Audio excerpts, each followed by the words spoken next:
Dans cette deuxième vidéo sur les études de fonctions, je vais te parler de la fonction valeur absolue.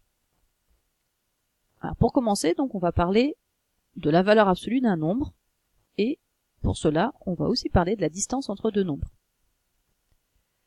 Quand x est positif, on se met sur une droite graduée, donc on a posé l'origine et l'unité, et on place le point M qui a pour abscisse ce nombre x, qui est positif, autrement dit le M il est du côté droit de O, sur cette droite.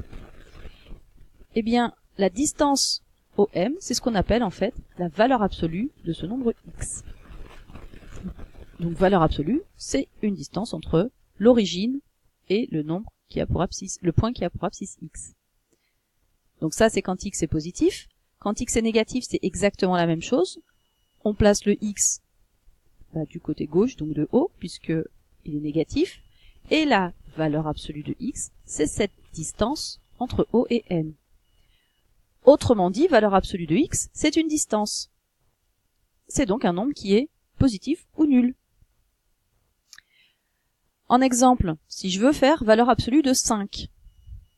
Valeur absolue de 5, eh bien, on est dans le premier cas. Il suffit de placer le point qui a pour abscisse 5 sur ma droite, donc 1, 2, 3, 4, 5. Ah, bah justement, c'est ce point M. Donc en fait, je suis sur ce point M, et en fait, donc valeur absolue de 5, c'est cette longueur-là. Et ben cette longueur-là, elle vaut 5. Donc valeur absolue de 5, c'est 5. Si je veux cette fois-ci, valeur absolue de moins 4. Bien, valeur absolue de moins 4. Donc je place moins 4. 1, moins 1, moins 2, moins 3, moins 4. Ah, ben j'arrive à ce point M. Et valeur absolue de moins 4, c'est cette longueur-là. Attention, c'est une longueur. Donc valeur absolue de moins 4, c'est 4, justement. Donc fais attention à ça. On l'a dit, la valeur absolue, c'est un nombre qui est toujours positif. Donc ça, c'est ce que c'est qu'une valeur absolue d'un nombre. Ces valeurs absolues, elles ont des propriétés. La première propriété, c'est comment est-ce qu'en fait je trouve, mathématiquement parlant, combien ça vaut, valeur absolue de x. Eh bien, on vient de dire que si x est positif, on a vu par exemple l'exemple de 5. Quand on avait valeur absolue de 5, ça valait 5. Valeur absolue de 8, eh ben, ça vaut 8. Valeur absolue de 3, 3. Valeur absolue de 1,2, 1,2. Autrement dit, valeur absolue de x, c'est lui-même, si x est positif. Et si x est négatif, on l'a vu, il faut en fait qu'on enlève le signe moins en fait. Conclusion, il faut prendre l'opposé du nombre. Donc valeur absolue de x, c'est moins x, si x est négatif. Une deuxième propriété, on l'a dit tout à l'heure, c'est qu'en fait, une valeur absolue, c'est un nombre qui est positif ou nul, puisque c'est une distance.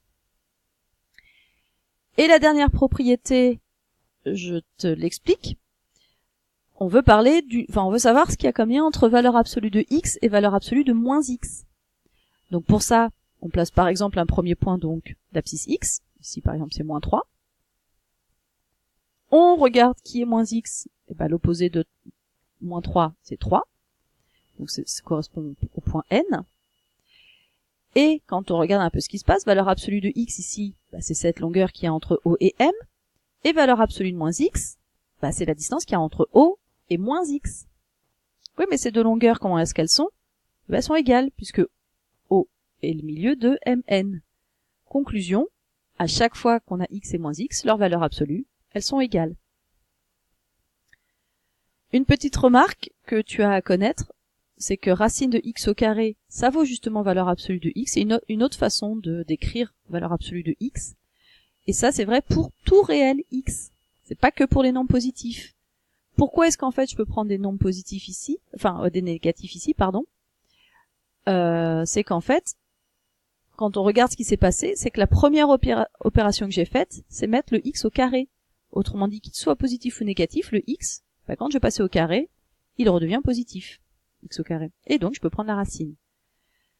Donc, voilà pour les propriétés de valeur absolue de x. Grâce à ça, on crée maintenant une fonction, justement la fonction valeur absolue, qui est donc la fonction définie sur R, tout entier, puisqu'on peut prendre aussi bien des positifs que des négatifs, qui à x associe valeur absolue de x. Cette fonction valeur absolue, en fait, elle est strictement décroissante sur moins l'infini 0, autrement dit sur les négatifs, et elle est strictement croissante sur 0 plus l'infini. Alors ça vient de la définition, la première propriété qu'on avait dans l'image d'avant, qui disait que valeur absolue de x c'était x si x était positif et moins x si x est négatif. On va voir graphiquement d'où ça sort. Et ça nous donne donc comme tableau de variation une fonction qui commence par être décroissante sur les négatifs et croissante sur les positifs avec pour valeur 0 en 0. Au niveau de la courbe représentative que tu as à refaire sur ton fascicule, justement comment est-ce qu'on la trace? En reprenant justement cette définition de mais en fait c'est égal à x quand on est sur les positifs. En fait x c'est quoi? C'est la première bisectrice là. F de x égale x et f de 0 égale 0, f de 1 égale 1, f de 2 égale 2, f de 3 égale 3, 4, 4, 5, 5, 6, 6. Autrement dit, c'est cette première droite, c'est une fonction affine, coefficient directeur 1, une fonction linéaire, coefficient directeur 1. Et l'autre, qui était moins x, cette fois-ci, c'est une fonction linéaire, mais cette fois-ci, coefficient directeur moins 1. Donc celle-là, elle descend avec un coefficient directeur de moins 1.